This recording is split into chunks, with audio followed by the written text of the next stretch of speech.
नमस्कार। आजको सन्दर्भ कार्यक्रममा यहाँहरूलाई स्वागत छ। म चन्द्रबानिया। दर्शकवृन्द, आजको श्रृङ्खलामा हामीले भूमि व्यवस्था तथा सहकारी र गरिबी निवारण मन्त्री पद्मा कुमारी अर्याललाई निम्ताएका छौँ र उहाँसँग आज हामी विशेष संवाद गर्ने प्रयास गर्नेछौँ। पद्मा अर्याल अहिले चर्चामा हुनुहुन्छ। उहाँले मन्त्रालयको जिम्मेवारी सम्हालेपछि अहिले राष्ट्रिय कीर्तिमान गर्ने क्रममा अगाडि बढिरहनु भएको छ। सगरमाथाको देश भनेर चिनिएको नेपाललाई अझ उचाइमा पुर्याउने काम उहाँको कार्यकालमा भएको देखिन्छ। त्यसकारण आज हामी माननीय मन्त्रीज्यूसँग आजको श्रृङ्खलालाई अगाडि बढाउने प्रयत्न गरेका छौँ। उहाँ आइसकेपछि मन्त्रालयले के राम्रा कामहरू गरे भन्ने सन्दर्भमा हामी आज खुलेर जनतालाई जानकारी दिने प्रयास गर्नेछौँ। हामी यो कार्यक्रम मार्फत सरकारले गरेका, राजनीतिक दलले गरेका र जिम्मेवार निकायमा बसेका, सार्वजनिक निकायमा बसेका व्यक्तिहरूले गरेका नराम्रा कामहरूको पनि हामी चिरफार गर्ने प्रयास गर्नेछौँ, भण्डाफोर गर्ने प्रयास गर्नेछौँ र राम्रा कामहरूको पनि खुलेर प्रशंसा गर्ने काम गर्नेछौँ र यो जनतालाई हामी सुसूचित गर्ने अभियानमा अहिले लागिरहेका छौँ। अहिले चर्चामा सगरमाथाको नयाँ उचाइ रहेको छ र अहिले झन्डै 86 सेन्टिमिटर बढेको खबर बाहिरिएको छ र नेपालले 170 वर्षको इतिहासमा पहिलोपटक नेपाली स्रोत, नेपाली साधनलाई प्रयोग गरेर सगरमाथाको उचाइ मापन गर्ने काम गरेको छ र विश्वमाझ यसमार्फत नेपाललाई चिनाउन अझ सजिलो भएको छ। माननीय मन्त्री पद्मा कुमारी अर्यालले मन्त्रालयको जिम्मेवारी सम्हालिसक्नु भएपछि नयाँ थप कामहरू के गर्नुभयो र प्रक्रियामा के रहेका छन् त्यो पनि हामी थप जान्ने र बुझ्ने प्रयास गर्नेछौँ। यहाँलाई स्वागत छ। धन्यवाद। आजको कार्यक्रम मैले ओपनिङमै भने तपाईँप्रति नै समर्पित छ। यहाँले आफ्नो राम्रा गरेको कामहरूलाई यहाँको भोटर्स मार्फत भोटर्ससम्म र आम जनतासम्म पुर्याउने अवसरलाई हामीले यो दिएका छौँ होइन। अहिले जिम्मेवारी पाइसकेपछि यहाँले त भटाभट एउटा कीर्तिमानी कायम गर्ने जस्तो गरी देखिन्छ यहाँको स्टेपहरू। के साँच्चीकै कीर्तिमान कायम गर्न खोजेको हो? हिजोको काम कीर्तिमानै कायम गरे हो। किन भन्नु होला भने 170 वर्षको सगरमाथा उचाइ मापनको इतिहासमा नेपालले एकपटक पनि नापेन। अरू मुलुकहरूले धेरै पटक नापे। पटक नाप्दा पनि तथ्याङ्क पनि फरक आयो। त्यो आइसकेपछि एक खालको दुविधा थियो, एक खालको आशंका थियो र त्यो दुविधा र आशंकालाई निवारण गर्नुपर्ने एउटा पक्ष थियो। दोस्रो भनेको हाम्रो गौरव, हाम्रो मान, हाम्रो शान, विश्वको सर्वोच्च शिखर सगरमाथा दुनियाँले आएर पटक अँगालो मार्दा हामी नेपालीले अँगालो मार्न सकेनौँ। त्यस्तो अवस्थामा मैले यो कीर्तिमान हो भनेर किन भनेको छु भने पहिलो पटक नेपाली सर्वेयरहरूको पाइला त्यहाँ पर्यो। अरू मान्छेका त परेका थिए, तर कर्मचारीको हिसाबले सर्वेयरहरूको पाइला पहिलो पटक त्यहाँ परेको छ। हामीले त आफ्नै जनशक्ति परिचालन गऱ्यौँ, आफ्नै स्रोत र साधन परिचालन गऱ्यौँ र नापेका हुँ नि। त्यसैले नेपाली सर्वेयरहरूको पहिलो पाइला सगरमाथामा परेको इतिहास हो यो। त्यसैले यो इतिहासलाई हामीले कीर्तिमान कायम गरेका छौँ। हामी पहिलो भएका छौँ। हजुर। राष्ट्र जुनसुकै क्षेत्रमा पनि उत्कृष्टता हुँदा त्यो बेला प्राप्त हुने खुसी र गर्वानुभूति आफैमा अनमोल हुँदो रहेछ। हामी यसमा पहिलो बन्न सक्यौँ, कीर्तिमान कायम गर्न सक्यौँ। त्यसैले यो हाम्रो निम्ति खुसी र गर्वानुभूति अनमोलको छ। हजुर। अब विश्व मानचित्रमा नेपालको नक्सालाई हेर्दा निकै सानोमा देखिन्छ होइन, तथापि सगरमाथाको देश भनेर चाहिँ एकदमै विश्वले चिन्ने गरेको छ। त्यसलाई थप चिनाउन यहाँको भूमिका रह्यो होइन। अब यसो भनिरहँदा जसरी अहिले सार्वजनिकरण भइसकेको छ, अब नेपाल र चीन बीच अब सीमा क्षेत्रमा रहेको सगरमाथा होइन, दुई देश बीचकै सहमतिमा जोइन्टली यसको नयाँ सार्वजनिकरण पनि भयो उचाइ होइन। यसलाई एउटा गौरव अनुभूति गर्ने त छँदैछ। यसपछि सार्वजनिक गरिसकेपछि खास गरी तपाईँले सामाजिक सञ्जालमा प्रतिक्रियाहरू चाहिँ कस्तो पाइरहनु भएको छ? सामाजिक सञ्जालहरूमा यो महत्त्वपूर्ण काम हो, ऐतिहासिक काम हो भनेर सबैले खुसी व्यक्त गरेको मैले सुनिरहेको छु। एकाध केही आशंका होला, त्यो विषयवस्तुको गहिराइमा नपुगेर विषयवस्तुमा अझै थप प्रश्न नभएर केही आशंका होलान्, त्यो व्यक्त भएपछि नै कुरा गरौँला। तर समग्रतामा नेपालले यत्रो लामो इतिहासमा यसपटक जुन खालको काम गर्यो, यो महत्त्वको काम गर्यो, ऐतिहासिक काम गर्यो, गौरवपूर्ण काम गर्यो, यसले सगरमाथाको उचाइ मात्रै बढेन, नेपालको उचाइ समेत बढायो भन्ने नै सुनेको छु। हजुर, अब नेपाल र चिनको सीमा क्षेत्रमा पर्छ सगरमाथा होइन? नेपाललाई विश्वमा यसैले चिनाइदिएको छ। दुई देशको नै अब संयुक्त रूपमा नै यसको उचाइलाई सार्वजनिक गर्यो होइन? जबकि अब हामीले दक्षिणपट्टिको सीमालाई हेर्ने हो भने त्यो सीमासँग जोडिएको देशलाई हामी छिमेकी देश भन्ने कि मित्र देश भन्नेमै प्रश्न उठिरहेको छ अहिले होइन? उतापट्टि हुँदाखेरि एकतर्फी रूपमा हुने गरिन्छ, यतापट्टि हुँदा चाहिँ अब नेपालको राष्ट्रपति र चिनका राष्ट्रपतिको पनि त्यहाँ सहभागिता देखियो। नेपालको परराष्ट्र मन्त्री र चिनको विदेश मन्त्री पनि संयुक्त रूपमा भर्चुअल उसमै देखियो होइन? यसले चाहिँ यो उचाइसँगै नेपाल र चिनको सम्बन्धलाई पनि थप उचाइमा पुर्याउन यसले केही मद्दत गर्न सक्छ? त्यो स्वाभाविकले गर्छ।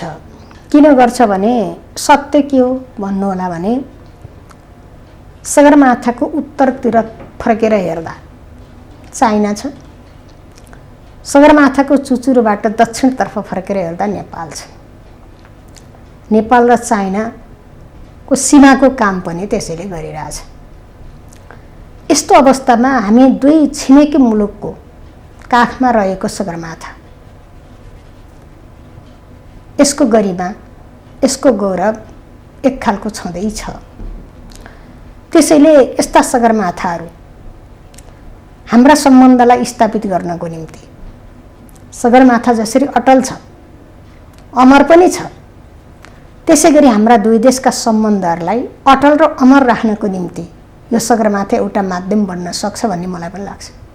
चिनको राष्ट्रपतिको पनि यही आशयमा सन्देश थियो होइन? हजुर। चिनका विदेश मन्त्रीको सन्देश चाहिँ के थियो यसमा? चिनका विदेश मन्त्रीको पनि त्यही नै हो। यो हाम्रो प्रतीक हो। यसका माध्यमबाट हाम्रा दुई देश बीचका कूटनीतिक सम्बन्धहरू विस्तार गर्ने कुरामा एक अर्काको आपसी सहयोगका सन्दर्भमा यसले महत्त्वपूर्ण भूमिका खेल्न सक्छ, जुन आज हामीले सँगै गरेका छौँ भन्ने नै थियो। हजुर, अलिकति म आम दर्शकलाई अझै स्पष्ट पार्छु, हामी सगरमाथाको कुरा फेरि गर्छु। तपाईँ आइसकेपछि यो भूमि व्यवस्था, सहकारी तथा गरिबी निवारण मन्त्रालयले एउटा कीर्तिमान कायम गर्न खोजेको देखिन्छ, जबकि त्यसभन्दा अगाडि यो मन्त्रालयले घुसाएहरूको अखडा भनेर परिभाषित गर्ने गरिन्थ्यो। अहिले तपाईँले त्यसलाई क्लियर गर्दै हुनुहुन्छ होइन? अहिले तपाईँ आइसकेपछि जस्तो 170 वर्षको इतिहासमा सगरमाथाको नेपाली टोलीबाट यसको मापन भएको छ होइन? लिपुलेखसहितको नयाँ नक्सा जारी गरेको तपाईँकै कार्यकालमा देखिन्छ। अतिक्रमित भूमि सरकारको नाममा फिर्ता लिएको जुन सार्वजनिक जमिनहरू छ, व्यक्तिले अतिक्रमण गरेका छन्, त्यो तपाईँकै कार्यकालमा अहिले फिर्ता भएको अवस्था देखिन्छ। भूमिहीन सुकुम्बासीलाई लाल पूर्जा वितरण गर्ने काम तपाईँकै कार्यकालमा भएको देखिन्छ। अनि भूमि बैङ्कको स्थापना पनि तपाईँ नै मन्त्री भएपछि आएको देखिन्छ। गरिब पहिचानको परिचय पत्र पनि सुरुवात भइसकेको छ होइन? यो भूमि व्यवस्था मन्त्रालयले गरेको कीर्तिमानीमा मैले यसलाई सिलसिलेवार रूपमा लिस्ट राखेँ। नापीमा पनि आधुनिक सुधार होइन? हजुर, प्रविधि मार्फत चाहिँ मापन गर्ने भन्ने छ होइन? यसमा हामी क्रमबद्ध जाउँला। अहिले म तपाईँको कीर्तिमानको यो श्रृङ्खलाहरूलाई मात्रै यहाँ जोडेको हो। अब फेरि म सगरमाथामै जान चाहन्छु। यो सगरमाथाको उचाइ चाहिँ नेपाली प्राविधिकले, नेपाली स्रोत साधनले नै मापन गर्नुपर्छ र यसको उचाइ घटेको या बढेको के छ भन्ने कुरामा चाहिँ तपाईँको दिमागमा कसरी आयो र यो प्रक्रिया कसरी अगाडि बढ्यो?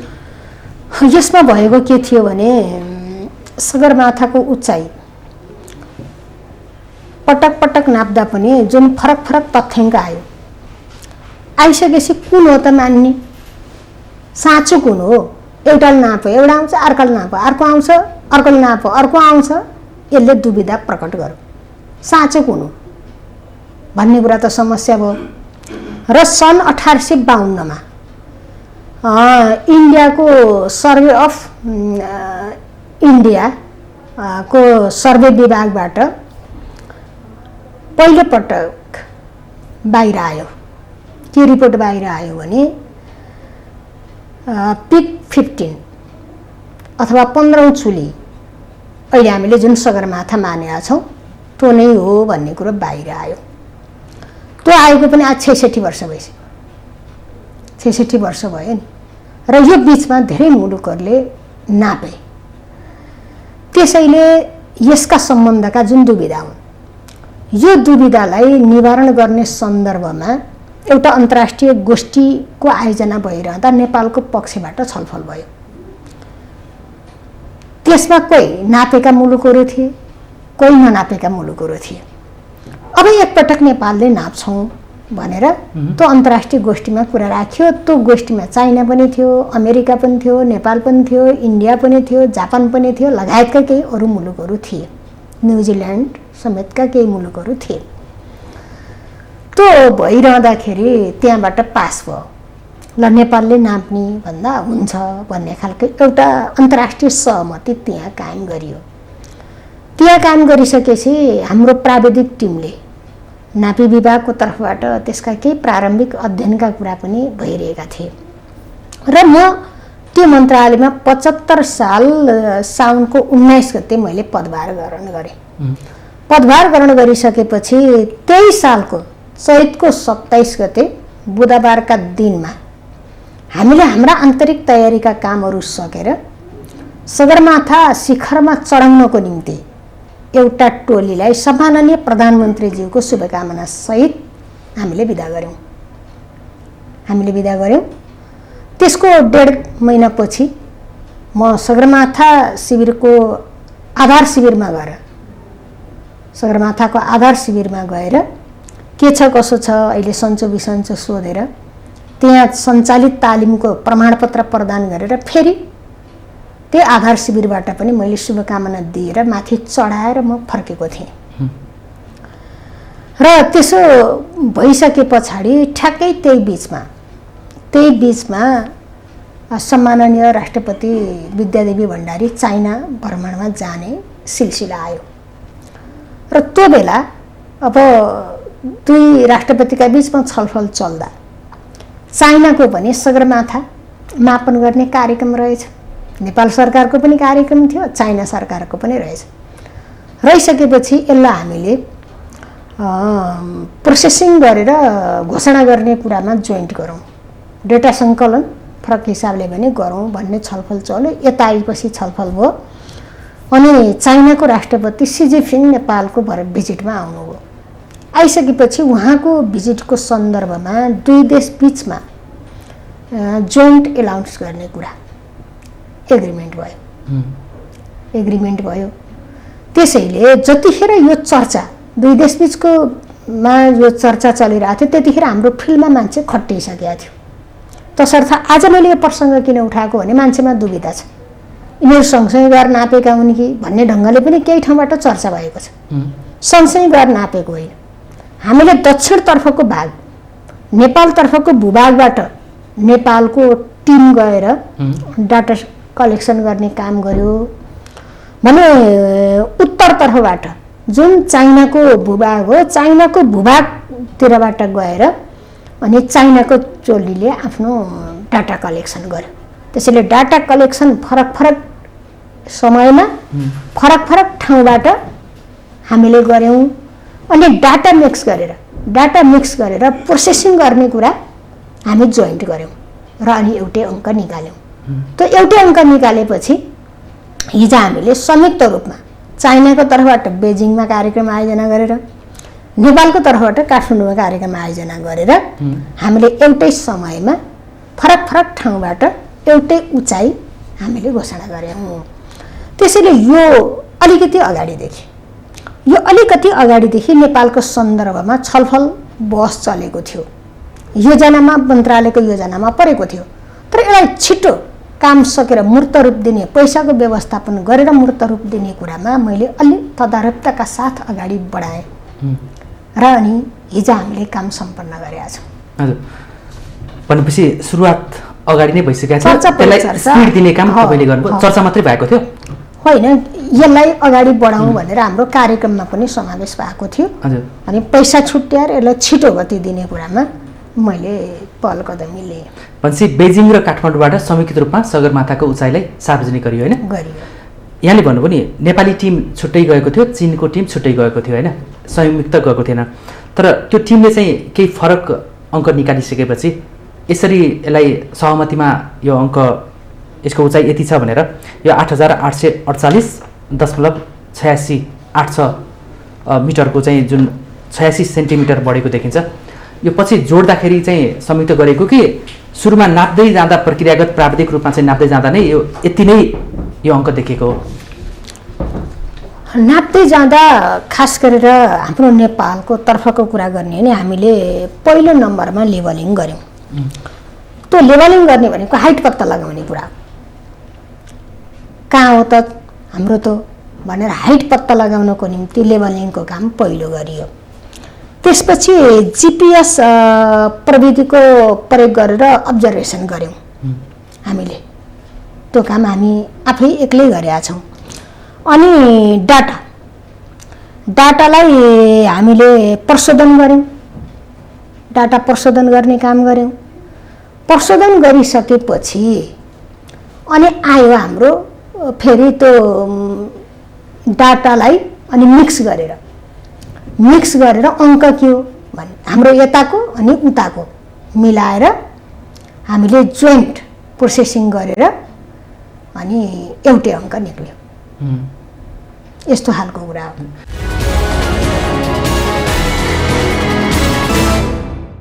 यो नापेर यो सार्वजनिक गर्दासम्मको अवधि चाहिँ कति लागेको थियो मन्त्रीज्यू? हामी त 1 वर्ष अगाडि नै काम सकेका थियौँ। चाइनाको टिमभन्दा अगाडि हाम्रो तर्फबाट डाटा कलेक्सन गरेर सक्ने कुरा हामीले 1 वर्षै अगाडि सकेका थियौँ। प्रशोधन गर्ने काम समेत सकेर बसेका थियौँ। अब उताको सकेपछि के भयो अनि प्रोसेसिङ गऱ्यौँ। त्यो ढङ्गले हामीले 1 वर्ष लाग्यो। हामीले उतातिरको निम्ति केही समय कुर्न पर्यो। लगभग 6 महिना जति मात्र यसको सकिसकेको थियो। चीनको पनि पर्खिँदाखेरि 1 वर्ष पर्खिनु पर्यो होइन। अहिले हामीले यो एउटा नेपालीहरूलाई विश्वमा चाहिँ एउटा गौरव अनुभूति गराउने अभियानमा यहाँको सक्रियता देखियो, लिडिङ रोल देखियो मन्त्रीको रूपमा होइन। त्यसकारण पनि आजको सन्दर्भ कार्यक्रमै तपाईँप्रति समर्पित छ होइन। यहाँलाई हामीले सम्मानका साथ यो आम नेपाली जनतामा लगिरहँदाखेरि त्यो भाग्यमानी नेपालीहरू जो पहिलो प्राविधिक टिम बनेर त्यहाँ मापन गर्न जान सके उहाँहरूको पनि हामी नाम लिन सकिन्छ? को हुनुहुन्थ्यो?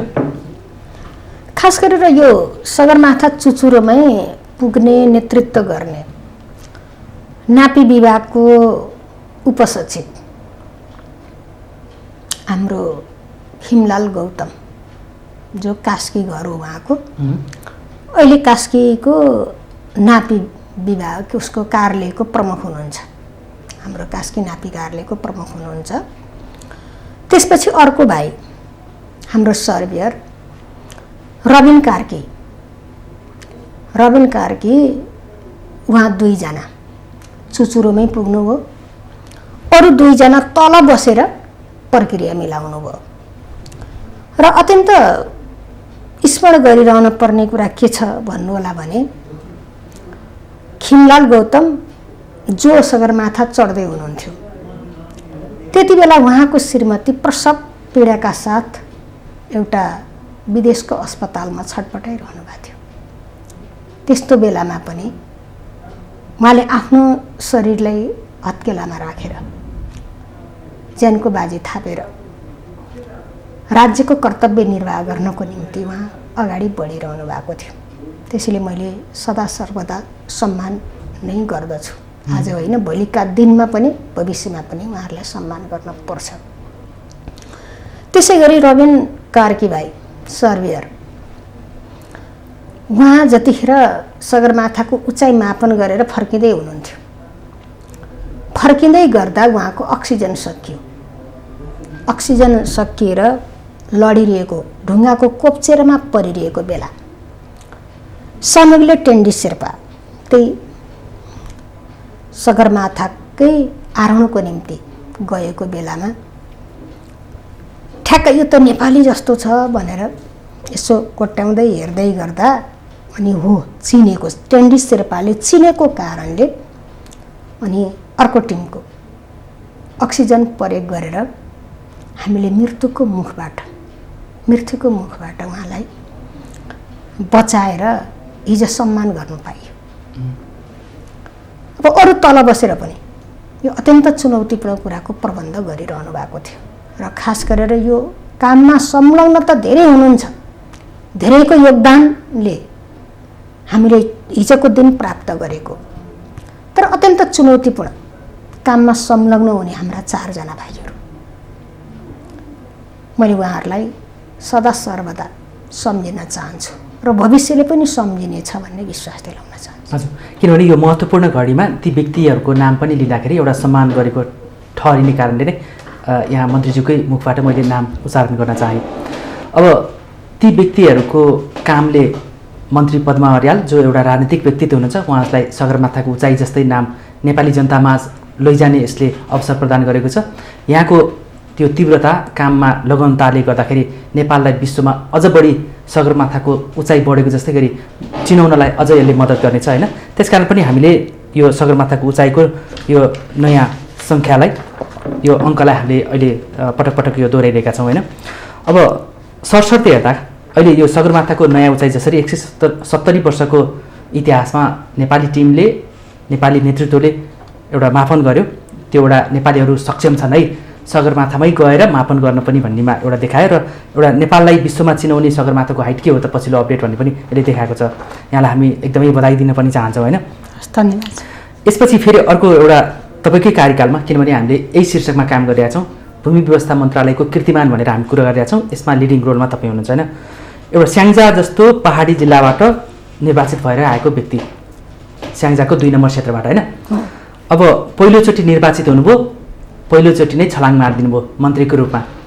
अब धेरै मान्छेहरू हुनुहुन्छ 48 सालदेखि मन्त्री भएको तपाईँकै पार्टीकै डाक्टर विजय सुब्बाकै कुरा गरौँ, उहाँ 48-56 जित्दै आउनु भएको छ, अहिलेसम्म सांसद पनि हुनुहुन्छ। तपाईँ पहिलोचोटि जित्नुभयो, पहिलोचोटि नै मन्त्री हुनुभएको छ, एउटा छलाङ त मार्नुभयो होइन। त्यसपछिको यहाँले छलाङ मारेको कुरा गर्दा लिपुलेख सहितको नयाँ नक्सा जारी गर्नुभयो। अब हामी त्यसमा प्रवेश गर्छौँ होइन। ठिक छ। एउटा श्रेणीबाट अर्को श्रेणीमा यहाँको यो छ, लिपुलेखको नक्सा प्रसङ्ग चाहिँ चर्चामा त ल्यायो, वा पद्मा अर्यालले गर्नुभयो है भन्ने त भयो होइन। तर त्यो विषय अहिले कता कता हराइरहेको छ नि, यसको केही अगाडि बढेको छ प्रक्रिया? हराएको छैन। किन हराएको छैन भने नि तपाईँले भने जस्तै मैले यो मन्त्रालयमा आएर मन्त्रालयको पहिचान बदल्ने मेरो अठोट थियो। त्यो अठोट, त्यो सङ्कल्पलाई पुरा गर्ने क्रममा राष्ट्रबाट नै मूल्याङ्कन गर्दा अति महत्त्वपूर्ण काम भनेर गरिने केही कामहरू गरिरहेको छु। वास्तवमा यो दुर्लभ अवसर मैले प्राप्त गरेँ। यो अवसर सबैले मानिसले प्राप्त गर्ने कुरा होइन। यस्ता काम सधैँ पनि हुँदैन। पहिलो पटक भएर नै इतिहास लेखिने हो। इतिहास लेखिने काम भनेको एकाध मात्रै हुन्छ। त्यो इतिहासमा सुनौला अक्षर लेखिने कामको नेतृत्व गर्ने अवसर, यो दुर्लभ अवसर हो, त्यो मैले प्राप्त गरेँ। र अब त्यसलाई सार्थक निष्कर्षमा पुर्याउने सन्दर्भमा साँच्चै यो वर्तमान सरकार कतिको गम्भीर छ भन्ने कुरा व्यवहारबाटै पुष्टि भएको छ। जतिखेर हामीले कालापानी क्षेत्रको, कालापानी, लिपुलेक र लिम्पियाधुरा क्षेत्रको छुट्टाइएको भूभागलाई नेपालको मानचित्रमा समावेश गर्यौँ, यो कसैको प्रेसरमा गरेका थिएनौँ, कसैको दबाबमा हामीले गरेको काम थिएन। हामीले आफ्नो विवेकले, आफ्नो सोचले यो काम गर्न पर्छ भनेर आफ्नो कार्ययोजनाभित्र हाल्यौँ। कसैले सोचेको थिएन होला सायद, हामीले गर्यौँ। यो नक्सा जारी हुने भनेको सरकारको दृढता व्यक्त भएको। अब हामीले यो हाम्रो कार्यकालभित्र, यो सरकारको कार्यकालभित्र विगत लामो समयदेखि थातिरहेको यस्तो राष्ट्रियता जस्तो, सार्वभौमिकता जस्तो इस्युमा हामीले समाधान गर्नुपर्छ। अरू कसैले नगर्न पनि सक्छ। यतिका वर्ष रह्यो भनेपछि यसपटक हामीले गर्नुपर्छ। यो कुरा सायद प्रधानमन्त्रीको मनमा नआएको भए सम्भव थियो र नेतृत्व प्रधानमन्त्रीकै छ नि। त्यसैले अहिले उठाइयो हरायो कि भन्ने बाहिरकै हल्ला चलेकै छ। त्यति मात्रै होइन, मैले त सुनिरहेको छु नक्सै गुमायो अरे। बौद्धिकताको पनि एउटा सीमा त हुन्छ होला नि। मान्छे अन्ध भएर बोल्ने हो र गरिमा हुँदैन, विश्लेषण हुँदैन।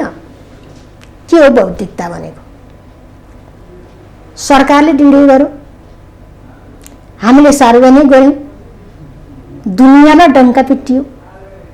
सार्वभौम सत्ता संसदले एक मतले करतल ध्वनिका साथ सबै राजनीतिक पार्टीको एकताबद्ध आवाजका साथ सङ्कल्पका साथ सार्वभौम संसदबाट पास भएको कुरा जुन यही सरकारको प्रस्ताव थियो, अनि त्यही चिज फेरि यो सरकारले अन्त लान मिल्छ, फाल्न मिल्छ। त्यसले त संविधानमा समावेश भइसक्यो। संविधानमा समावेश भइसकेको कुरालाई फेरि प्रधानमन्त्रीले खायो। यस्ता नचाहिने हल्ला, यस्ता हल्लाको पछाडि तुक नभएका हल्लाहरू, कुनै ज्ञान बिना बोलेका, विवेक बिना बोलेका कुराहरूको पछि कोही लाग्छ भने कठै भन्नु बाहेक अर्को उपाय छैन। त्यसैले यो कुरा हामीले गर्यौँ, हाम्रो नेतृत्वमा भयो। हामीले ऐतिहासिक काम गरेका छौँ, अत्यावश्यक काम गरेका छौँ। यसलाई सार्थक निष्कर्षमा पुर्याउँछौँ भनेर पटक पटक भनेका छौँ र बिचमा अलिकति तितोपना आयो कि भन्ने थियो, चर्चा त्यसरी भइरहेको थियो। अलि आवश्यक संवाद भएन कि भन्ने आशंका व्यक्त भएको थियो। आज त्यो स्थिति पनि खण्डित भएको छ। अब दुईवटा मुलुकको बिचमा संवाद सुरु भएको छ। जुन कालापानी क्षेत्रको कुरा हो, नक्सासित जोडिएको जमिनको कुरा हो, त्यो विषयले अब टेबलमा प्रवेश गर्यो, टेबलको एजेन्डा बन्यो। प्राविधिक समिति, दुईवटा परराष्ट्र मन्त्रालयको सचिव स्तरका प्राविधिक समिति कति लामो समय भयो मिटिङ बसेका थिएन। यसपटक बस्यो, यो विषयले प्रवेश पायो। सचिव आउँदा पनि यो विषयले प्रवेश पायो। भारतका प्रधानमन्त्री का दूत बनेर आउनुभएका व्यक्ति आज गोयलको धेरै चर्चा छ। उहाँ आउँदा पनि यो विषयले चर्चा पायो। भनेपछि अब हाम्रो नेपालको तर्फबाट हामीले हाम्रो विषय टेबल गर्यौँ। अब टेबलको विषय बन्यो।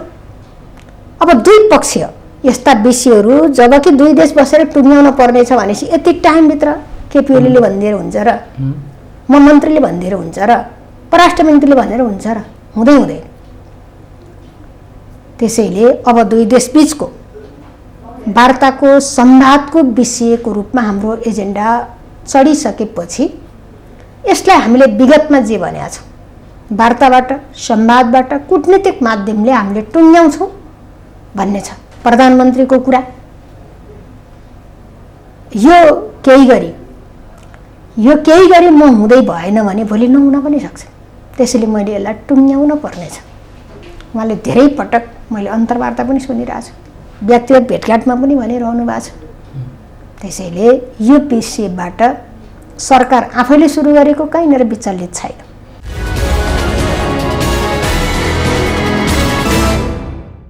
मान्छे यसमा शङ्का गर्नुपर्ने केही छैन, ठाउँै छैन। अब यसमा एउटा शङ्का चाहिँ छ कि मन्त्रीज्यू, मैले यसलाई अझ थप प्रश्न पार्नलाई यहाँलाई समय दिएँ। अहिले नेपालले गोयलसँग भएको भेट र परराष्ट्र सचिव स्तरीय भएको भेटलाई उपलब्धिको रूपमा लिएको छ। सचिव यही सीमा विवादलाई होइन, यो कर्मचारी लेभलमा वार्ता गरेर र कर्मचारी लेभलको टेबल वार्ताले छलफलले यो समाधान हुने होइन। अहिले आम नेपाली चाहिरहेका छन् यो शक्तिशाली र यो आँटिलो सरकारका प्रमुख र भूमि व्यवस्था मन्त्री भएको पालामा अब यो चाहिँ कर्मचारी तहमा भन्दा पनि राजनैतिक तहमा र प्रधानमन्त्री टु प्रधानमन्त्रीमै यो वार्ता गरेर यो सीमाको विवाद चाहिँ छिटो हल होस् भन्ने चाहना देखिन्छ नेपालीहरूको। अब हामी यही कर्मचारी तहमा जाने कि हामी त्यो तहमा पनि जाने वार्ता? प्रक्रिया सुरु भयो। प्राविधिक टिम थियो, त्यसले सुरु गर्यो। यस्ता जटिल विषयहरू त्यो प्राविधिक टिमले नटुङ्ग्याउन सक्छ, टुङ्ग्याउँछ भन्ने हामीले ठानेका पनि छैन। तर वातावरण बनाउने कुरा त हो नि भयो नि। वातावरण बनाउनको निम्ति सुरु भएको छ। अनि त्यसभन्दा माथि बस्नु पर्यो भने परराष्ट्र मन्त्री स्तरमा बस्ने कुरा हुन्छ। हाम्रो परराष्ट्र मन्त्रीज्यू निरन्तर त्यही काममा क्रियाशील हुनुहुन्छ। दुईवटा परराष्ट्र मन्त्री स्तरमा बस्ने कुरा हुन्छ। अनि त्यो लेभलबाट नि टुङ्गिएन भने अनि फेरि दुई देशका प्रधानमन्त्री बिचमा बस्न पर्ने हो भने त्यो त अन्तिम नै हो नि। हाम्रो तयारी छ त्यसमै। त्यो त होइन, पर्यो भने प्रधानमन्त्रीले त भन्नुभएको छ, परेछ भने मेरै लेभलबाट, त्योभन्दा तलबाट टुङ्गिएन, मेरै लेभलबाट पनि बसेर टुङ्ग्याउने भनेर त भन्नुभएको छ नि। त्यसैले सुरुवात हुँदैछ चरणबद्ध। टुङ्गिने बेलामा जुन लेभलमा पुगेर भयो भने टुङ्ग्याउनु पर्छ भन्ने कुरा हो। ठिक छ, प्रधानमन्त्री टु प्रधानमन्त्री छलफल गरेर भए पनि टुङ्ग्याउनुपर्छ भन्ने कुरामा हामी स्पष्ट छौँ। हामी आशावादी हुन सक्छौँ प्रधानमन्त्री केपी शर्मा ओलीको नेतृत्वमै रहेको यो सरकारकै वर्तमान सरकारकै पालामा यो विवादको अन्तिम टुङ्गो लाग्नेछ, हल हुनेछ भनेर कति आशावादी हुन सकिन्छ होला? हामी धेरै आशावादी हुनुपर्छ, किनभने भोलि के हुन्छ के हुन्छ। अहिले गरौँ भन्ने जतिखेर भावना प्रकट भइरहेछ र कामको सुरुवात भएको छ, त्यो बेलै टुङ्ग्याउन सक्नुपर्छ। सरकारको कुरा त यही हो, तर दिन तोक्न सकिन्न, हजुर, मिति तोक्न सकिन्न यस्ता विषयहरू दुई पक्षीय भएको हुँदा। तर हामी त छिटो सक्न पाए हुन्थ्यो, छिटो सक्न पाए हुन्थ्यो भन्ने त हामीलाई छ नि। हजुर, हामी आशावादी पनि छौँ, तर पनि एउटा नेपालीमा एउटा उखान छ नि, रात रहे अक्राक पलाए भनेर। त्यतापट्टि हामी सचेत छौँ। त्यसमा सचेत हुँदै सावधानीपूर्वक पाइला अगाडि बढाउनुपर्छ। तर यही कुरालाई यो सरकारले अगाडि बढाइरहँदाखेरि अब फेरि अहिले अलिकति सरकारको जगै हल्लिने ढङ्गले नेकपाभित्रैबाट एउटा शक्ति सङ्घर्ष भइरहेछ। कारण चाहिँ यही सीमा र सीमा विवाद र भारतसँगको सम्बन्धलाई नै लिएर यसलाई सामना गर्दै अगाडि बढ्न यो सरकार, यो नेतृत्वले सामर्थ्य राख्ला? नेकपाभित्रको जुन विवाद हो सीमासित जोडिएको विवाद होइन, किनभने नेपाल कम्युनिस्ट पार्टीका नेता सबै राष्ट्रवादी नेता हुन्। सबैको चाहना थियो राष्ट्रियताको पहरेदार गर्ने पार्टीको सरकार छ। हिजो सरकारले हाम्रो परराष्ट्र नीति के हो, अहिले भर्खर पनि परराष्ट्र नीति संशोधन भएको छ, परराष्ट्र मन्त्रीज्यूले प्रस्ताव गरेर त्यो संशोधन भएको छ र हामी परराष्ट्र नीतिप्रति स्पष्ट भइरहँदा एउटा मुलुकतिर फर्किने अर्को मुलुकतिर चिम्लिने कुरा होइन। हाम्रा समदूरीका सम्बन्ध हुन्छन्, हाम्रा कूटनीतिक सम्बन्धहरू छिमेकीसित समदूरीका हुन्छन्। एउटालाई बेफाइदा हुने गरी अर्कातिर आँखा सन्काउने कुरा हामीले गर्दैनौँ। हामी तटस्थताका साथ हामीले समदूरीको सम्बन्ध कायम गरेर अगाडि बढ्छौँ भन्ने कुरा प्रष्टै कुरा। एउटासित बोल्दा अर्कासित रिसिने, अर्कासित बोल्दा अर्कोसित रिसिने कुराको अन्त्य हुनुपर्छ। हामी त अन्त्य गर्न चाहन्छौँ। अब त्यसैले नेपाल कम्युनिस्ट पार्टीभित्र हामीले जारी गरेको नक्सा, यो सरकार अगाडि बढेर गर्न खोजेको जमिनसितको स्वामित्वका प्रश्नको हल यो विषयसित जोडिएको विवाद होइन। यो नितान्त पार्टी सञ्चालन, सरकार सञ्चालनसित जोडिएर आएका विषय हो। त्यो चाहिँ रूपमा होला, तर सारमा चाहिँ ओली सरकार रह्यो भने भारतसँगको यो विवाद जुन छ हरेक निर्वाचनलाई मुद्दा बनाउने विवाद त्यो नै टुङ्गेला कि भनेर चाहिँ अहिले ओली सरकारलाई अलिकति यहाँबाट विस्थापित गर्न सक्यो भने यो सीमा विवाद चाहिँ राष्ट्रिय मुद्दा हुन्छ कि निर्वाचनको लागि भनेर पनि त पार्टीभित्रैबाट चलखेल भएको हो कि जस्तो देखिन्छ नि। होइन, कसका मनभित्र के छ, हजुर मनभित्र के छ हामी पस्न सक्दैनौँ। तर हाम्रो विश्लेषण आज बाहिर जुन प्रकट भएको छ, सरकारबाट प्राप्त हुने अवसरहरू, त्यसको बाँडफाँडसित सम्बन्धित भएर अनि पार्टीको सञ्चालनको अधिकार प्रयोग गर्ने विषयसित सम्बन्धित भएर नै अहिले बाहिर आइरहेको छ। अब भित्र होला अनेकन कुराहरू होला, म त्यति धेरै गहिराइमा कसका मनभित्र के छ भन्न चाहन्न, तर त्यो यो चिजमा प्रकट भएर त्यो आउन सक्दैन। मैले स्पष्ट गर्ने कुरा त्यही हो। हुन्छ, ठिक छ, यो हामी राजनीति विषयमा कुरा नगरौँ, अरू फोरमहरूमा गरौँला। आज हामी नितान्त यो भूमि व्यवस्था, सहकारी तथा गरिबी निवारण मन्त्रालयको यो कीर्तिमानीका सन्दर्भमै हामी केन्द्रित भइरहेका छौँ, जसको नेतृत्व यहाँले गरिरहनु भएको छ। के नयाँ काम गर्यो भन्ने सन्दर्भमै हामी जानकारी गराउँछौँ। राजनीतिक बहस त हामी अरू फोरमहरूमा गर्छौँ।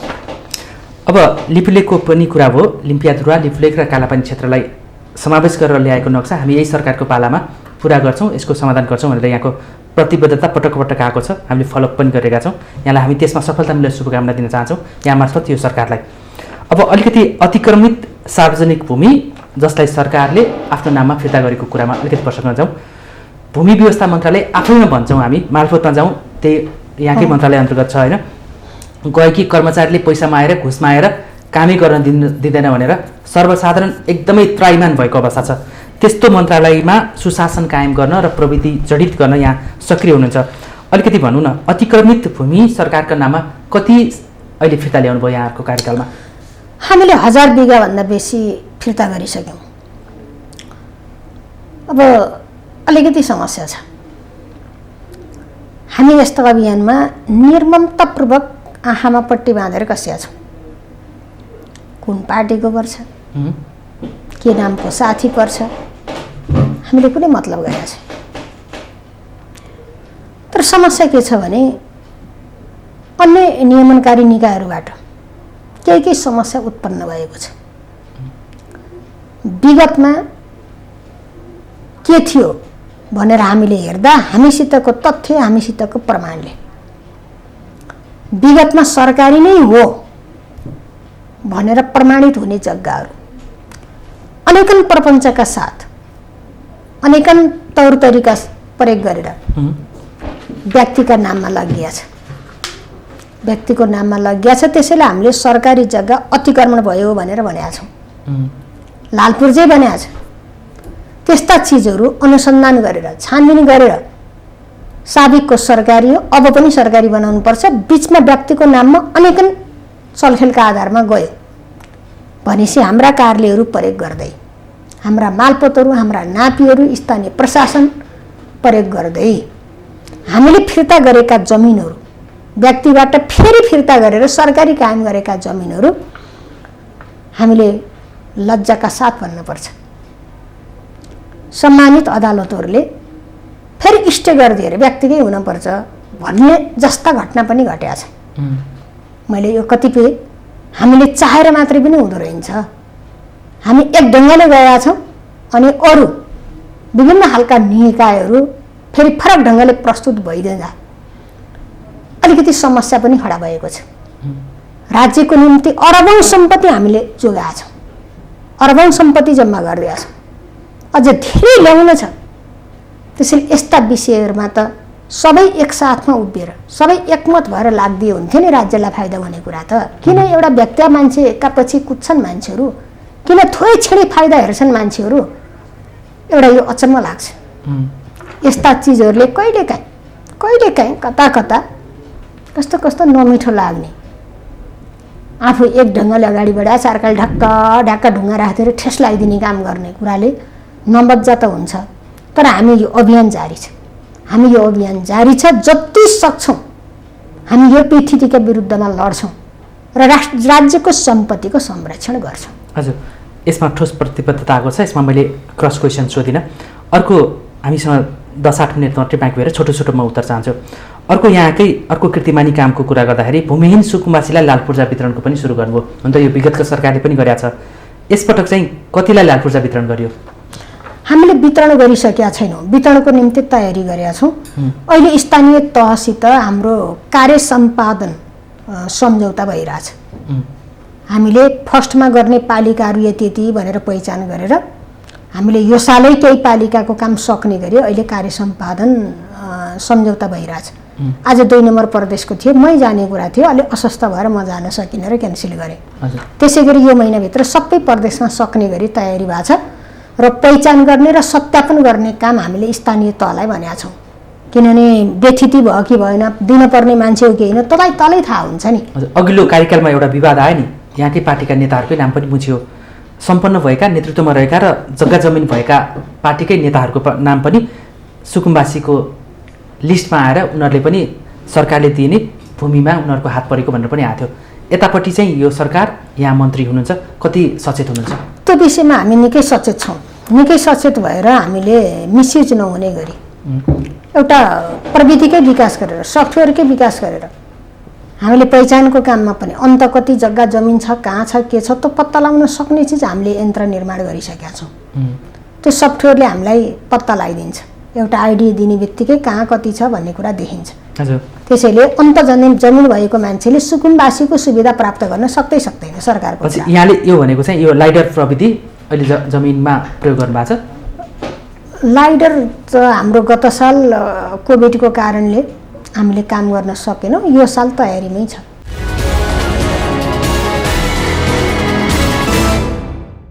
भनेपछि अत्याधुनिक प्रविधि प्रयोग गरेर अनि हामीले त नदोरिने, कोही नछुट्ने ढङ्गले सफ्टवेयरको प्रयोग गर्छौँ। हाम्रो सिस्टमले, हामीले विकास गरेको सिस्टमले मिसयुज हुन नदिने गरी नै हामी तयारी गरेका छौँ। अर्को विषयको कुरा गर्दाखेरि अहिले चर्चामा रहेको र नेपालको सन्दर्भमा एकदमै नितान्त नयाँ कन्सेप्टको रूपमा पनि रहेको भूमि बैङ्कको स्थापना होइन। यही सरकारले यहाँ नै मन्त्री भएपछि भूमि बैङ्क पनि आछ। सामान्य पैसाको कारोबार गर्ने वाणिज्य बैङ्कहरूको भन्दा यो फरक भूमिकामा भूमि बैङ्क आछ। स्थापना त भयो, तर यो प्रभावकारी कार्यान्वयन भएन कि नेपाललाई आत्मनिर्भर बनाउन यो भूमि बैङ्कको ठुलो महत्त्वपूर्ण रोल हुन्छ भन्ने आम विश्वास थियो र जानकारहरूले त्यही भनिरहेको अवस्था छ। तर यसको कार्यान्वयन तह चाहिँ प्रभावकारी हुन सकेन नि। यो त भर्खर सुरु गर्दैछौँ हामीले। अहिले कार्यविधि फाइनल गरेर अब आधार र मापदण्ड, स्थानीय तह छनौटको आधार र मापदण्ड समेत यकिन गरेर सङ्घीय मामिला मार्फत आवेदनको माग गरेका छौँ। कुन कुन पालिकामा यस साल सञ्चालन गर्ने भन्नको निम्ति हामीले त्यहाँ आवेदन माग गरेका छौँ। अब उहाँहरूले आवेदन दिइसकेपछि हामी छानबिन गर्छौँ। हामी छानबिन गरेर अनि यो पालिकामा यो साल सञ्चालन गर्ने भनेर बल्ल हामी सञ्चालन यही साल यो कार्यान्वयनमा आउँछ। हामीले सुरु गरिसक्यौँ। यहाँलाई सुझाव दिँदा यो भूमि बैङ्क सञ्चालन गर्दा चाहिँ अहिले वाणिज्य बैङ्कहरूको छाता सङ्गठन चाहिँ राष्ट्र बैङ्क भएको जस्तै भूमि बैङ्कको पनि एउटा राष्ट्र बैङ्कको जस्तै एउटा उच्च तहमा एउटा केन्द्रीय बैङ्क हुने, त्यसपछि चाहिँ जिल्ला या पालिकाहरूमा चाहिँ जाने भन्ने पनि थियो। यसमा मोडालिटीमा केही परिवर्तन आयो या पालिकालाई मात्रै केन्द्रित गर्दैछौँ? धेरै राम्रो कुरा। अहिले मोडालिटीको बारेमा हामीले अलिकति प्र्याक्टिस गरौँ। यो साल अलिकति प्र्याक्टिस गरिसकेपछि कतिपय त प्र्याक्टिसबाट हो नि, अनुभवबाट आउने हो नि त, यो गर्न पर्ने रहेछ प्रबन्ध भन्ने कुरा। त्यसको लागि नै हामीले अहिले स्थानीय तहलाई जिम्मेवार बनाएर स्थानीय तहमा एउटा निकाय खडा गरेर अगाडि बढाएको छ। हामीले यो सालको अलिकति अनुभव हेरिसकेपछि एउटा केन्द्रीय स्तरमा एउटा संयन्त्र, ए नामको होला बी नामको होला, एउटा संयन्त्र जरुरी पर्छ कि भन्ने कुरालाई हामीले हेक्का राखिरहेका छौँ। तर अहिले भर्खर त्यो संयन्त्र निर्माण गर्ने होइन, अब फिल्डमा हेरौँ न, परेडमा जाउँ न भन्ने ढङ्गले जान खोजेको छ। हजुर, अर्को गरिब पहिचान परिचय पत्रको सुरुवात यो सालभित्र सकिन्छ। हामी यो सालभित्र पहिचानको काम सक्ने र परिचय पत्र वितरण गर्ने, त्यसपछि गरिब लक्षित कार्यक्रम राज्य तहबाट पाउने सुविधाहरू परिचय पत्रको आधारमा विपन्नको जीवन उठाउने गरी दिने भन्ने गरी अगाडि बढाएको छ। अहिलेसम्मको सर्वेले चाहिँ अध्ययनले चाहिँ कति नेपालीहरू चाहिँ गरिबको रेखामुनि रहेका छन् र कतिलाई यो गरिबको परिचय पत्र दिनुपर्छ भन्नेमा केही आएको छ? त्यो सर्वे सकिएकै छैन। हजुर, हाम्रो सबै ठाउँको सर्वेको काम नसकिकन ठ्याक्क हामी कहाँको गरिब यति भयो भन्न सकिँदैन। अहिले अनुमानित चाहिँ 25 लाखभन्दा बढी भन्ने छ। अब अनुमान नगरौँ, जबकि हामी डेटै लिइरहेछौँ होइन, हामी डेटा नै लिइरहेछौँ, गएर डेटा लिइरहेछौँ। सही गरिबको पहिचान हुनेछ र उसलाई दुई छाक खाना बस्नलाई अप्ठ्यारो नहुने वातावरण सरकारले बनाइदिनेछ। ठिक हो, त्यही हो। अब यहाँको अहिले हामीले यो कुराकानीमा चाहिँ हामी समयको अन्त्यमा छौँ। सगरमाथाको नयाँ उचाइ मापनदेखि लिएर यहाँको मन्त्रालयले गरेका 5-7वटा नयाँ कार्यक्रमहरूको बारेमा हामीले छोटकरीमा पनि जान्ने प्रयास गऱ्यौँ। यो आफैमा एउटा ऐतिहासिक देखिन्छ यी कदमहरू होइन। यसबाहेक चाहिँ थप केही नयाँ कार्यक्रम ल्याउँदै हुनेछ छोटोमा? अब हामीले मालपोत नापी स्थानीय तहमा हस्तान्तरण गर्ने के कानुनी जटिलताले रोकिया छ। अरू तालिम दिने, हाम्रा कर्मचारीलाई विज्ञ बनाउने, भूमि प्रशासन सम्बन्धी भनेर स्थानीय तहका कर्मचारीलाई तालिम दिने काम गरेका छौँ। अब संसद बसिरहेको छैन, यो कानुन संशोधन गरेर अगाडि बढ्न पर्नेछ। मालपोत ऐन संशोधन नगरिकन पूर्जा कसले दिने भन्दा फेरि तल पठायो अनि उही जिल्ला आएर मालपोतैकै हाकिम गुर्न पर्यो भने त तल पठाएको अर्थ भएन। त्यसैले तलका प्रशासकीय अधिकृतहरूले सही गर्न पाउने गरी त्यसलाई संशोधन गर्ने गरी हामी जाने तयारीमा छौँ, त्यो छलफलमा छौँ। अब त्यस पछाडिको यो सार्वजनिक जग्गा त हाम्रो अभियानै हो। हजुर, यो अगाडि भएकालाई निरन्तरता दिनेछ र नयाँ केही ल्याउँदै हुन्छ थप? हजुर, यसमा छ नि अहिलेसम्म हामीले चर्चा गरिरह्यौँ। यो चर्चा गर्दाखेरि चाहिँ यहाँले चाहिँ जुन जुन कन्सेप्ट लिएर आउनुभयो, अवधारणा लिएर आउनुभयो, त्यसले एउटा ऐतिहासिक एउटा स्टेप लिएको देखिन्छ। सरकारी कार्यालयबाट यी राम्रा काम पनि जनताको हितमा आउन सक्ने रहेछ एउटा मन्त्रीले चाह्यो भने देखिन्छ। हात हालेको तर सफलता नमिलेको कुनै त्यस्तो कार्यक्रम पनि यो कार्यकालमा कुनै अनुभव छ? सफलता नमिलेको छैन। हामीले सबै गर्न नसकेको मालपोत नापी कार्यालयहरू सुधार्ने अनलाइनले केही व्यवस्थित त गरेका छ। हाम्रो त्यति मात्रै होइन, टोटल्ली मन त धेरै पटक भने हाम्रा अफिसहरू अब प्राइभेट ब्याङ्क स्टाइलका हुन पर्यो। हाम्रो मालपोत नापीहरू प्राइभेट ब्याङ्क जुन स्टाइलमा चल्छन् त्यो ढङ्गले चल्न पर्यो भने हो।